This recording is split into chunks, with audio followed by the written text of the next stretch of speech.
नमस्कार दोस्तों, मेरा नाम अखिलेश कुमार श्रीवास्तव है। मैं एबीसी इंजीनियरिंग कॉलेज में कंप्यूटर साइंस डिपार्टमेंट में कार्यरत हूँ। डाटा स्ट्रक्चर के लेक्चर की सीरीज में हम लोग आज पढ़ेंगे और लीनियर और बाइनरी सर्च के बारे में डिटेल में पढ़ेंगे। आज के लेक्चर की रूपरेखा ऐसी होगी कि हम सबसे पहले देखेंगे कि सर्चिंग क्यों रिक्वायर्ड है। We will see some of the applications of the searching, we will see the linear and the binary search in detail, and then we will compare these algorithms, means linear and the binary search, and we'll see which of these two algorithms are better. So आपने देखा होगा कि अगर आपको अपना result search करना है तो आप एक वेबसाइट हैं, टाइप करते हैं एंड देन उसमें अपना रोल नंबर डालते हैं, सर्वर पे रोल नंबर की सर्चिंग की जाती होगी, वहाँ से रिजल्ट फेच किया जाता होगा और आपको डिस्प्ले किया जाता है। आप एक बहुत बड़े डेटाबेस में एक रोल नंबर को सर्च करते हैं। सिमिलरली अगर आपके पास एक फ़ोन है, आप उसमें किसी नंबर के बारे में जानकारी लेना चाहते हैं कि किसी एक पर्सन का क्या नंबर है, या एक नंबर आपके पास अननोन कॉल आती है और आप जानना चाहते हैं कि वो किस पर्सन ने आपको कॉल किया था, तो आपके पास एक फ़ोन डायरेक्टरी है जिसमें आप फ़ोन नंबर या नेम को सर्च कर सकते हैं। गूगल पे अगर आपको किसी एक कीवर्ड को सर्च करना है तब भी आप एक टाइप करते हैं कीवर्ड और गूगल को सर्च एल्गोरिथम लगा के उस कीवर्ड से रिलेटेड जितने भी पेजेस हैं वो आपको डिस्प्ले कर देता है। आपने ये भी देखा होगा कि ऑर्गेनाइजेशंस में अटेंडेंस बायोमेट्रिक सिस्टम से होती है, इट मींस फिंगरप्रिंट से होती है। तो फिंगरप्रिंट, कई सारे फिंगरप्रिंट्स का अगर हमने कलेक्शन या डेटाबेस बनाया है और किसी एक पर्सन की अटेंडेंस को मार्क करने के लिए उसके फिंगरप्रिंट को डाटाबेस से मैच कराया जाता होगा, तभी हमारा जो है अटेंडेंस हो पाती होगी। तो हमें बड़े डेटाबेस में फिंगरप्रिंट को सर्च करना पड़ सकता है। अगर हमें किसी ई कॉमर्स वेबसाइट पे, फॉर एग्जांपल अमेजॉन या फ्लिपकार्ट पे आपको कोई आइटम परचेज करना होता है, तो देन आप सबसे पहले उस पर किसी कीवर्ड से सर्च करते हैं। लिस्टेड आइटम्स में से आप कोई एक आइटम सेलेक्ट करके अपने कार्ट में ऐड कर लेते हैं। तो बड़े कैटलॉग में कोई आइटम्स हैं तो उनको सर्च करना, ये भी एक सर्चिंग का एप्लीकेशन है। So searching is the frequently carried out operation in the computer science applications. So हमें सर्चिंग को एफिशिएंट बनाना है, मोस्ट एफिशिएंट बनाना है, जिससे कि मिनिमम टाइम में हमारा सर्च ऑपरेशन परफॉर्म हो जाए।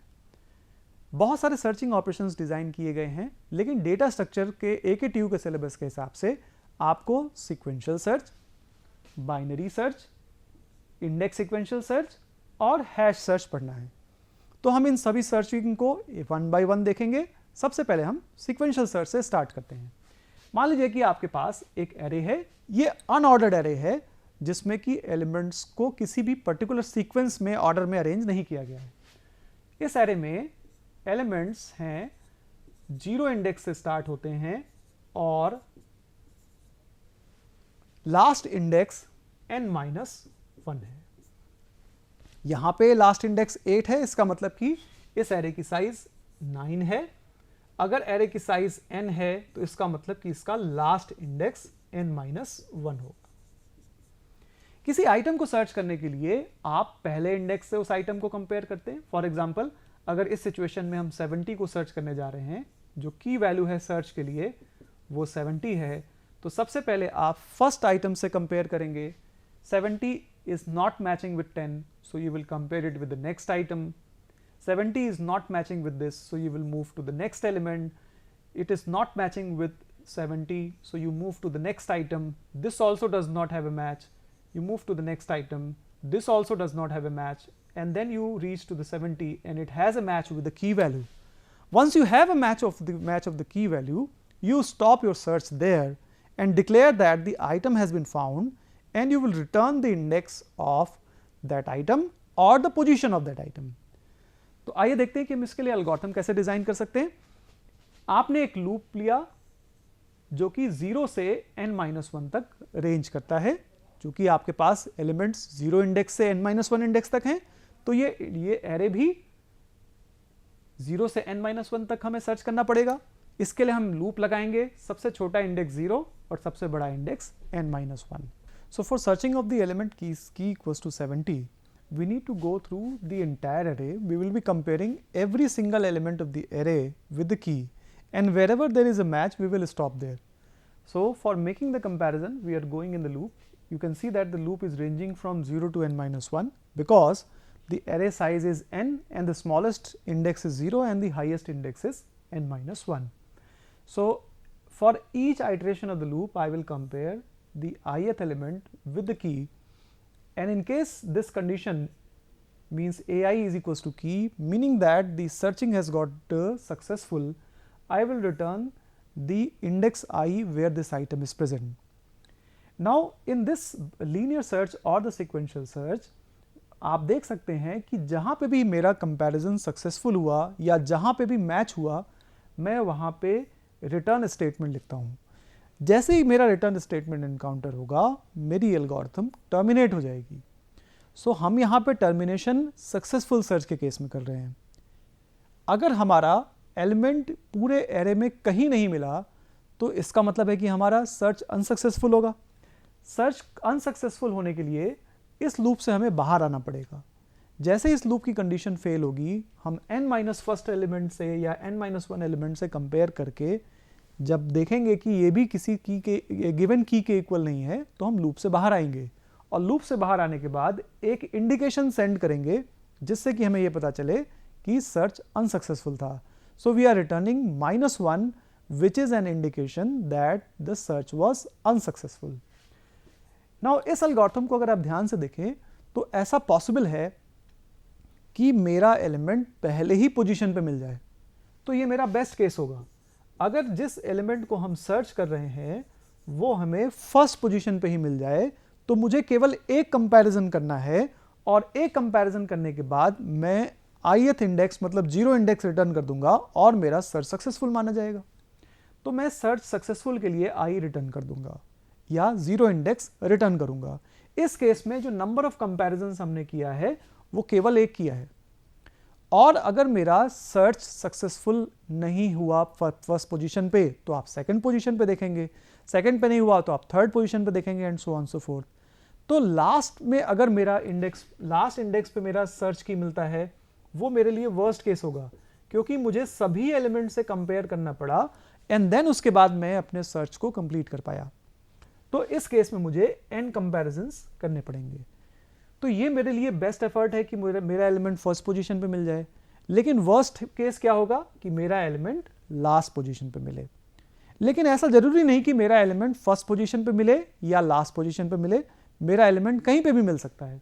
तो अगर हम ये माने कि हर एक एलिमेंट के पोजीशंस हर पोजीशन पे फाइंड करने की प्रोबेबिलिटी इक्वल है, so that probability will be 1/n. अगर आपका एलिमेंट फर्स्ट पोजीशन पे मिलता है तो आप प्रोबेबिलिटी को नंबर ऑफ कंपैरिजन से मल्टीप्लाई कर दीजिए. अगर आपका एलिमेंट सेकंड पोजीशन पे मिलता है तो नंबर ऑफ कंपैरिजन को आप प्रोबेबिलिटी से मल्टीप्लाई कर दीजिए, and so on so fourth. अगर आपका एलिमेंट लास्ट इंडेक्स पे मिलता है तो उसकी भी प्रोबेबिलिटी 1/n होगी, और नंबर ऑफ कंपैरिजन से आप इसको मल्टीप्लाई कर दीजिए. आप इन सभी टर्म्स को जब सम करेंगे so this will B 1/n into 1 plus 2 plus 3 and so on so forth n. So this term actually is 1/n into n plus 1/2. So this actually is the average number of comparisons made for searching of the element. So now the average number of comparisons can be written in the theta notation, theta n. The best case, that is one comparison, can be written in omega notation, omega 1, and the worst case can be written as big O n, which is n comparisons. What about the space? You require only single extra space, that is I, in the entire logic.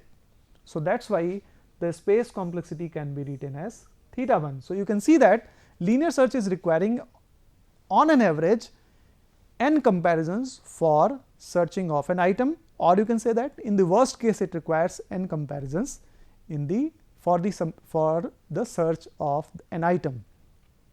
Searching में हम ये ensure कर रहे हैं कि जो पहला occurrence है किसी एलिमेंट का या सर्च एलिमेंट का, हम वो रिटर्न कर रहे हैं, उसका पोजीशन रिटर्न कर रहे हैं. आइए बाइनरी सर्च के बारे में देखते हैं. मान लीजिए कि मेरे पास एक एरे है और वो सॉर्टेड एरे है. किसी सॉर्टेड एरे में अगर मुझे किसी की को सर्च करना है तो सर्च करने के लिए मैंने ऐसा माना कि मेरे पास इंडेक्स लो और हाई है। इस केस में सबसे छोटा इंडेक्स 0 है और सबसे बड़ा इंडेक्स 14 है। मैं एक मिड वैल्यू फाइंड करूंगा और मिड वैल्यू मेरा 7 होगा, 0 + 14/2। और 7 इंडेक्स पे मैं ये देखूंगा कि क्या मेरा 33 या सर्च एलिमेंट है। मैं 33 को सर्च कर रहा हूं, इसलिए सर्च की मेरा 33 है। इसमें इस 7 पोजीशन पे मेरा एलिमेंट नहीं मिला, तो मैं या तो लेफ्ट हाफ में सर्च करूंगा या राइट हाफ में सर्च करूंगा। इस केस में 33 is smaller than the mid element is 53, so 33 is less than mid element, so मैं लेफ्ट हाफ में सर्च करूंगा। लेफ्ट हाफ में सर्च करने के लिए मैं लो पोजीशन को सेम रखते हुए हाई को मिड -1 पोजीशन पे ले आऊंगा। अब मेरे लिए जो सर्च का एरिया है वो 0 से 6 तक है। मैं सर्च करूंगा 0 से 6 एरिया में। अगेन इसी प्रोसेस को रिपीट करते हैं और मिड फाइंड करते हैं और 0 + 6/2 से मिड फाइंड करते हैं and this mid is equals to 3। देखते हैं क्या 3 पोजीशन पे मेरा 33 एलिमेंट है, 3 पोजीशन पे आइटम है 25 और मैं 33 को सर्च कर रहा हूं, तो इन दोनों का कोई मैच नहीं है। चूंकि इन दोनों का कोई मैच नहीं है इसलिए मैं या तो लेफ्ट में सर्च करूंगा या राइट में सर्च करूंगा। 33 इज ग्रेटर देन 25, इसलिए मैं राइट हाफ में सर्च करूंगा। राइट हाफ में सर्च करने के लिए हाई को सेम रखते हुए लो को चेंज कर देते हैं और अब मेरा सर्च का रेंज 33 और 51 के बीच, मतलब कि 4 और 6 इंडेक्स के बीच हो जाता है। फिर मैं मिड फाइंड करता हूं और मिड मुझे मिलेगा 4 + 6/2 से 5 इंडेक्स। मेरा सर्च एलिमेंट इस 5 इंडेक्स पे भी नहीं है, 33 नहीं है 5 इंडेक्स पे, क्योंकि 5 इंडेक्स पे 43 है। चूंकि मेरा सर्च एलिमेंट 43 से छोटा है इसलिए मैं लेफ्ट हाफ में सर्च करूंगा और हाई को मिड -1 करूंगा। इस केस में लो और हाई दोनों सेम पोजीशन पे हैं, 4 पोजीशन पे हैं।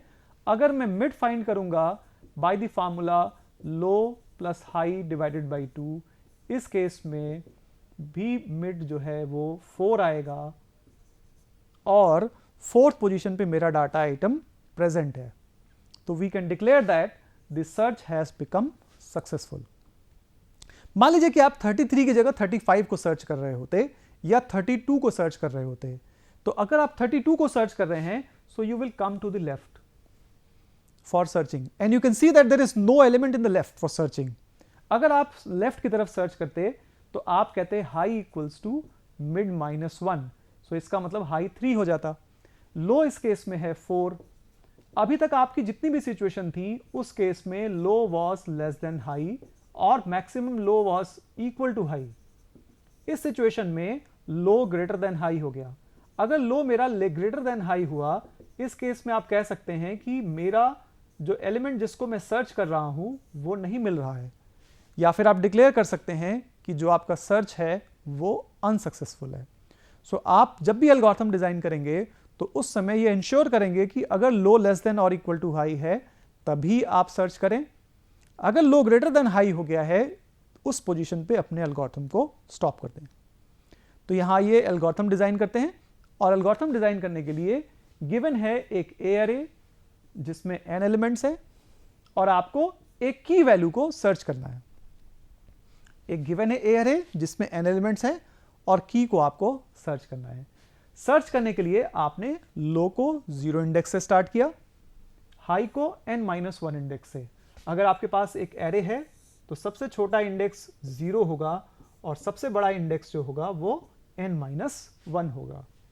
जब तक लो लेस देन और इक्वल टू हाई है तब तक आपका सर्च प्रोसेस कंटिन्यू रहेगा। आप सबसे पहले मिड फाइंड करेंगे by the formula low + high by 2। Then उसके बाद आप देखेंगे कि क्या मिड पोजीशन पे सर्च की है क्या। अगर सर्च की है तो आप मिड रिटर्न कर देंगे, लेकिन अगर सर्च की मिड पोजीशन पे नहीं मिला तो उस केस में आपके पास 2 पॉसिबिलिटी है। You will either search in the left half और you will search in the right half. For searching in the left half, low remains same but high will change. High will change by mid -1. So if key is less than a mid, high changes to mid -1. Otherwise, it means you have to search in the right half. Neither the key is equal to the key, equal to the mid element, nor the key is less than the search element. then obviously the key will be greater than the search element. So for greater element you will search in the right half. That's why you will say that low equals to mid plus 1, and the process will continue. This process continues by the time this low is less than or equal to high, or the search has been successful. In that case you will return mid. As soon as you encounter this return statement, the process will stop, the function will stop, the procedure will stop. But if you are not finding the element, in that case you will come out of this loop by low is greater than high. In case low is greater than high, it means the search key that you were actually comparing or search key that you were searching in the array has not been found. अगर हमारा search की नहीं मिल रहा है तो उस case में हम -1 रिटर्न करेंगे, जो कि एक इंडिकेशन है कि मेरा सर्च की नहीं मिलेगा। जिस सर्च की को मैं सर्च कर रहा था वो सर्च की मेरे एरे में नहीं मिलेगा। ये -1 इसका इंडिकेटर है। इस एल्गोरिथम को अगर आप ध्यान से देखें तो ए, एन और की गिवन है, और आपने अपनी तरफ से 3 एक्स्ट्रा वेरिएबल्स लिए, लो, हाई और मिड।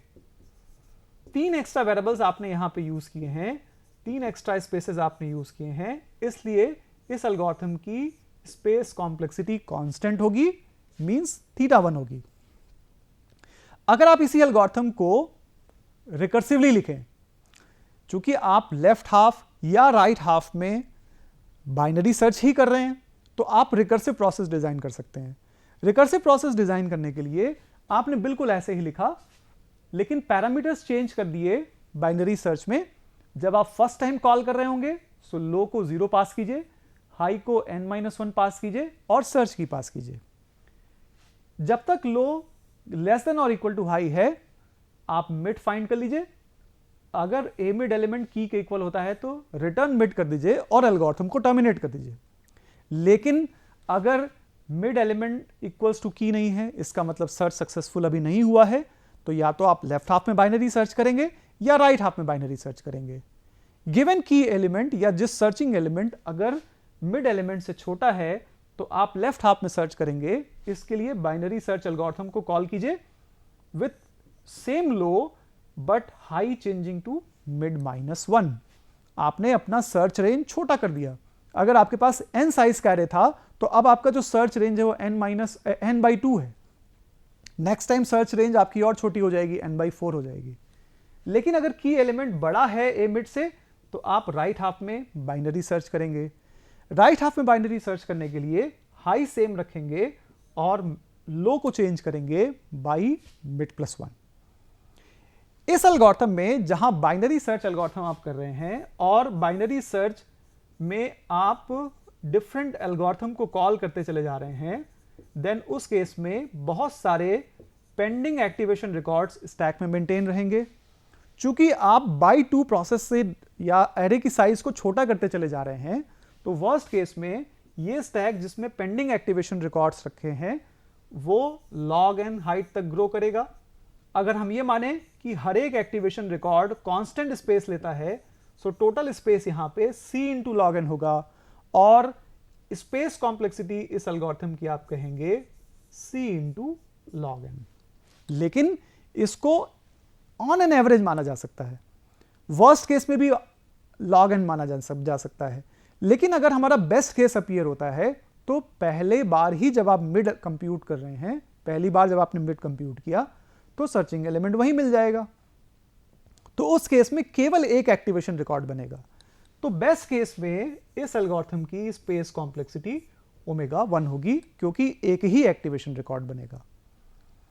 आइए इस एरे में जो कि सॉर्टेड एरे है उसमें किसी की को सर्च करते हैं। फॉर एग्जांपल हम लेट्स से 30 एलिमेंट को सर्च करते हैं।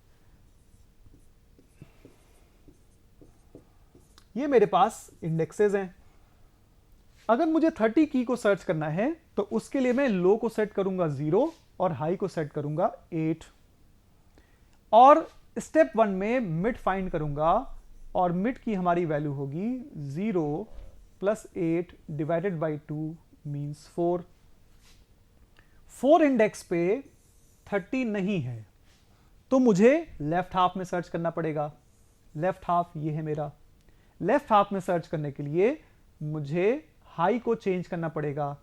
High will be equals to mid -1 means 3। Step 2 में मैं फिर से मिड फाइंड करूंगा और mid will be equals to low which is 0 plus high divided by 2। So this value will be 1 because we will be taking the lower bound. या फिर आप integer by integer division माने तो भी 1 आएगा। तो क्या 1 इंडेक्स पे 30 है? नहीं। चूंकि 1 इंडेक्स पे 30 नहीं है और 31 इंडेक्स वाले एलिमेंट मतलब मिड एलिमेंट से बड़ा है, इसलिए आप राइट हाफ में सर्च करेंगे। राइट हाफ में सर्च करने के लिए आप लो को चेंज करेंगे by mid +1। So mid is 1, so low becomes 2। Step 3 में आप फिर से मिड कंप्यूट करेंगे। Mid equals to low which has become 2 now, high is 3 divided by 2, so this value is 2। क्या सेकंड पोजीशन पे 30 element मिल गया मुझे? यस, सेकंड पोजीशन पे मुझे 30 एलिमेंट मिल गया। चूंकि मुझे सेकंड पोजीशन पे 30 एलिमेंट मिल गया तो मैं इस मिड एलिमेंट को, मिड इंडेक्स को रिटर्न कर दूंगा saying that the element has been found at index number 2। मान लीजिए कि आप 30 की जगह 31 को सर्च कर रहे होते तो उस केस में 31 was greater than the mid element, 30 से बड़ा है, इसलिए आप राइट हाफ में सर्च करेंगे। राइट हाफ में सर्च करने के लिए लो की वैल्यू आपकी चेंज हो जाएगी, मिड +1 मतलब 3। इस केस में लो 3 है और हाई भी 3 है। स्टेप 4 में आप क्या करेंगे? लो प्लस हाई बाई 2 करेंगे। दिस वैल्यू विल बी 3 और 3 पोजीशन पे 31 नहीं है, 3 पोजीशन पे 40 है। चूंकि 3 पोजीशन पे 40 है इसलिए ये एलिमेंट यहां तो नहीं है, तो या तो इससे छोटा है एलिमेंट या बड़ा होगा। चूंकि छोटा एलिमेंट है आप लेफ्ट हाफ में सर्च करेंगे। लेफ्ट हाफ में सर्च करने के लिए आप हाई इक्वल्स टू कहेंगे मिड -1 मतलब 2। जैसे आप हाई इक्वल्स टू मिड -1 करेंगे, 2 करेंगे, स्टेप 5 में हम जब कंप्यूटेशन करेंगे so low is not less than high, क्योंकि लो की वैल्यू हमारी है 3 और हाई की वैल्यू है 2। इसके कॉरस्पॉन्डिंग आप बता सकते हैं कि 31 जिसको आप सर्च कर रहे थे वो मेरे एरे में प्रेजेंट नहीं है और सर्च अनसक्सेसफुल रहा। बाइनरी सर्च को करने के लिए हमें टाइम कॉम्प्लेक्सिटी अगर फाइंड करनी है तो हमें रिकरेंस रिलेशन एक बनाना होगा। अगर आप एल्गोरिथम पे दोबारा से जाएं तो देखिए कि हमें किसी भी की को सर्च करने के लिए सबसे पहले एक कंपैरिजन करना है जो कि बेसिक कंपैरिजन है। उसके बाद मुझे मिड कंप्यूट करना है। उसके बाद फिर मुझे यह देखना है कि क्या mid equals to a mid equals to key है, इसका मतलब क्या मिड एलिमेंट की इक्वल है। अगर ऐसा सक्सेसफुल हो जाता है तब तो ठीक है, रिटर्न कर देंगे, और अगर सक्सेसफुल नहीं होता है तो हम एक बार फिर से कंपैरिजन करेंगे और इस कंपैरिजन के कॉरस्पॉन्डिंग या तो इस बाइनरी सर्च को कॉल करेंगे या तो इस बाइनरी सर्च को कॉल करेंगे। So total number of effort जो हमारा लग रहा है वो 5 लग रहा है। किसी भी स्टेप में नेक्स्ट स्टेप में जाने के लिए, किसी भी स्टेप से नेक्स्ट स्टेप में जाने में 5 एफर्ट लग रहा है या 5 स्टेटमेंट्स का एग्जीक्यूशन हो रहा है। तो हम ये मान सकते हैं कि 5 का मीनिंग है constant. So constant number of statements हमारे लग रहे हैं किसी नेक्स्ट स्टेप में जाने के लिए। किसी भी नेक्स्ट स्टेप में जाने के लिए मतलब अगर आपके पास एरे की साइज पहले से n थी तो अब एरे की साइज n/2 हो जाएगी और n/2 साइज करने में c एफर्ट लगेगा।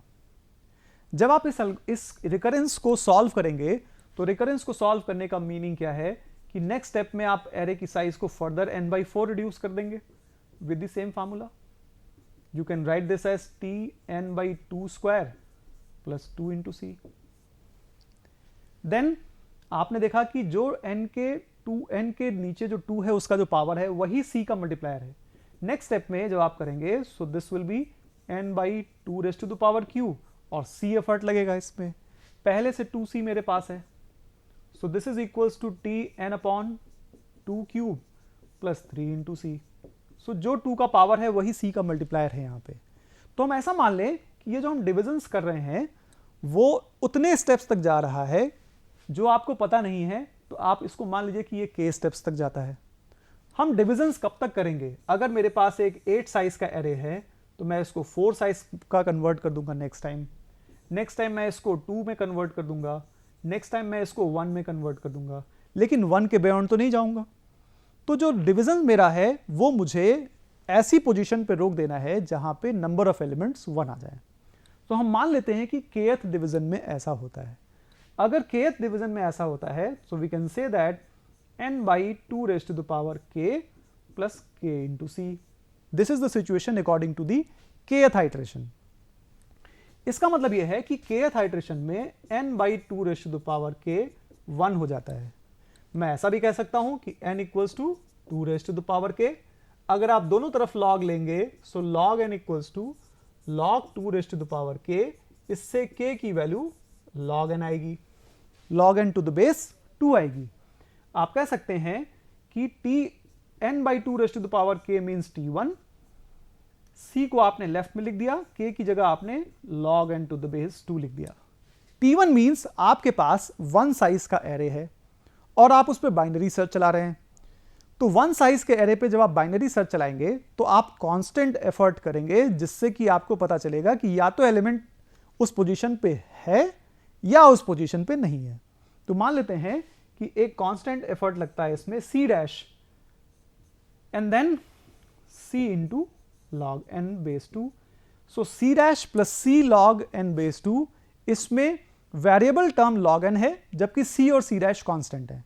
इसके कॉरस्पॉन्डिंग आप ये कह सकते हैं, चूंकि आपको लास्ट डिवीजन तक जाना पड़ा, लास्ट डिवीजन तक जाने में जो कॉम्प्लेक्सिटी लग रही है वो log n लग रही है।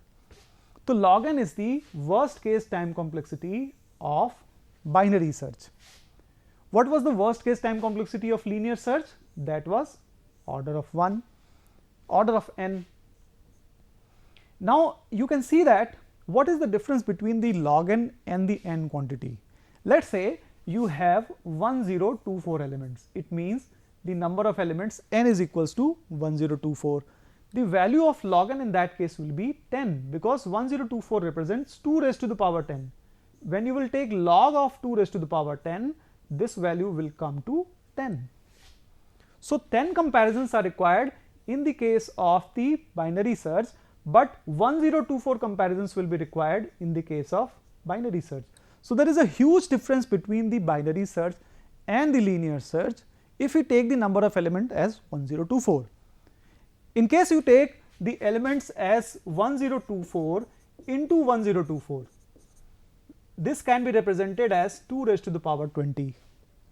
So total number of comparisons in the case of linear search will be n, whereas in the case of binary search will be order of log n. So if you take n and log n only, so this comparison will be approximately equals to 10 raised to the power 6, means 10 lakh comparisons.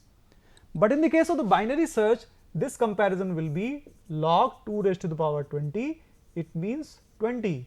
So you can see that there is a difference of miles between the number of comparisons in between in linear and the binary search. Binary search is very efficient. This is efficient up to what you can see, 20 comparisons only required, and in the case of the linear search 10 raised to the power 6 comparisons will be required. Now either you are designing the linear search or you are designing the binary search, both of these algorithms can be designed recursively. If you are designing the binary search algorithm recursively, lot of pending activation records will be there on the stack. In case many pending activation records are there on the stack, the space complexity is quite high in the case of binary search implemented recursively.